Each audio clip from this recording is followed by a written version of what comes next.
The power of imagination. Albert Einstein said, "Imagination is more important than knowledge." For knowledge is limited, whereas imagination embraces the entire world, stimulating progress, giving birth to evolution. What is imagination? Imagination is the ability to form a mental image of something that is not perceived through the five senses. It is the ability of the mind to build mental scenes, objects or events that do not exist, are not present, or have happened in the past. Imagination is the beginning of creation. You can create most of the things that you imagine. Imagination has a purpose and we use it for different purposes. Some use it for inventions, business, helping others, solving issues, etc.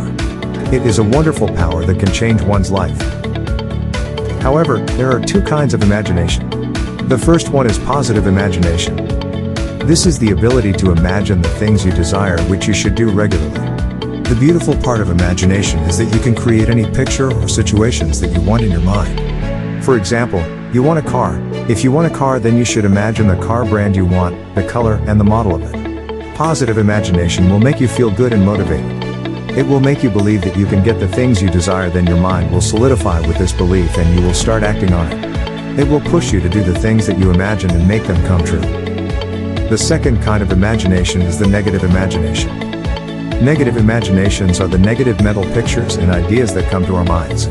Most of them come from fear. When we are afraid, our fear will manifest through our imaginations. For example, if you're afraid to fail an exam, you'll imagine yourself failing it. Negative imaginations also come from the things that you see and hear.